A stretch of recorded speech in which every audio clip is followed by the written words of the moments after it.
Hi, I'm Ashley Swartz, founder of Furious Minds, and this is my weekly segment on Beat TV.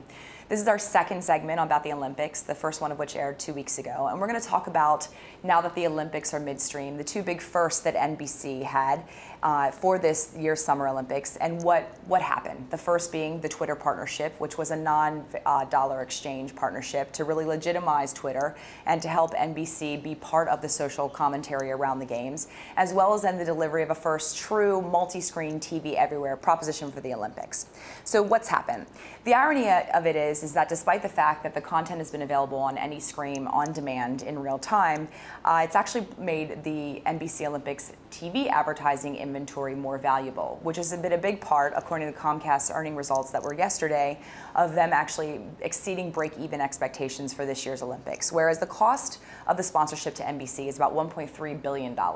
It's said that they're $100 million ahead right now in advertising dollars, and that's a result of, within the first week of the ceremonies, closing new ad deals for mostly primetime inventory and from tech companies. They've done a great job of making their primetime television inventory more value, which is where the majority of the revenue comes, in that despite the fact that their digital sales are up 300% from last games, they're only just above $60 million, which pales in comparison to their total ad dollars. And they've kept the value of the primetime inventory high by making it primetime.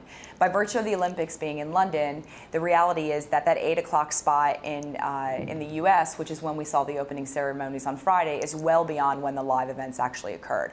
And this has created a lot of fodder and controversy. I believe one of the things that's most notable is the hashtag NBCfail, exclamation point, which was proliferated by a journalist named Guy Adams, who specifically disclosed the email address of one of the senior executives of NBC on Twitter and suggested that audiences write him and complain about the fact that it was spoiled on Twitter and they delayed the broadcast.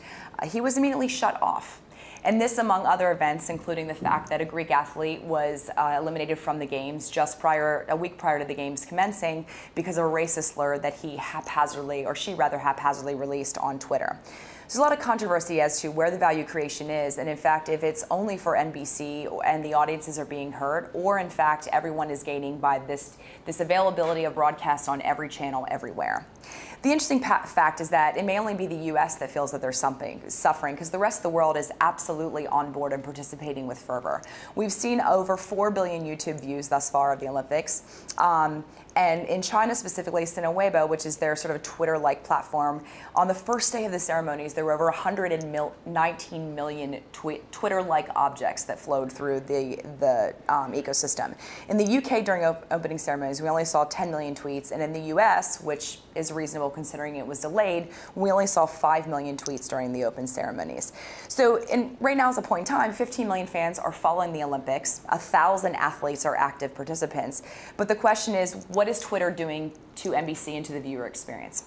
NBC is holding back many of the live golden moments, including a very famous moment where a young Olympian won a gold medal, and just before NBC was about to air the delayed match, they showed a preview of the Today Show, which was her winning the gold medal and reuniting with her family, that would air tomorrow morning.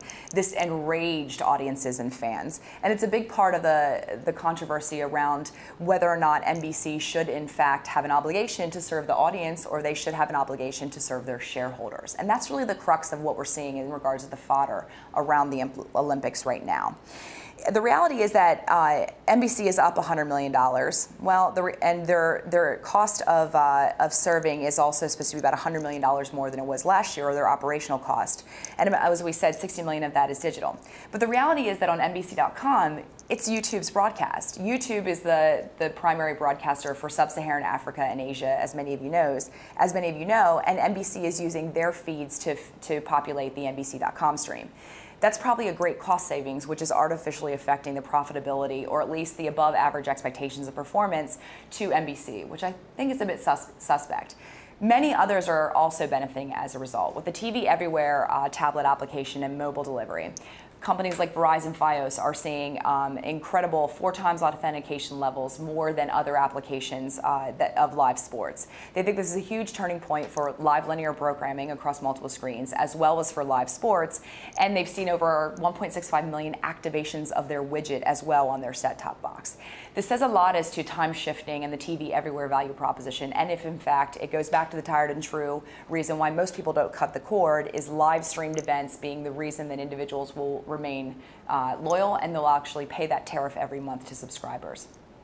At the end of the day, the big question is, has Twitter hurt or has Twitter helped NBC? An Olympics advertising campaign for an advertiser is 4 times that of the Super Bowl. So that's a $40 million investment on average versus a $4 million investment for a 30-second spot. At the end of the day, advertisers and brands are both benefiting and suffering. They're paying more, but they're getting a much wider audience by virtue of the reach of the Olympics and the fact that fans are more engaged than ever. But the Olympics is an event for global citizens. When I was watching the ceremony, tweeted how proud I was to be part of this global community. And every time I watch it, my heart skips a beat of the pride of my fellow countrymen and women working hard in their training and their endeavors, and how much dedication they've put forth to make us proud on those days that they actually compete. Is that what the Olympics are about? Or is it just another financial endeavor? And NBC is not a not-for-profit company, so what obligation do they have to their audiences other than to make sure that they make the most money they can for their shareholders? We'll see. We have another week left. I encourage you all to be active in the Twitter sphere and on Facebook, but Twitter's winning, as we know, and see where it lands. Tell us how your experiences are. You're welcome to reach out to me at ashley@furiousminds.com. And for our last segment around the Olympics, I'd love to hear your thoughts as to whether or not this experience was enriched by social television and the second screen and multiple screen viewing and mobile, or if it was actually hurt. Thanks. Have a great week. Enjoy the ceremonies. Go Team USA.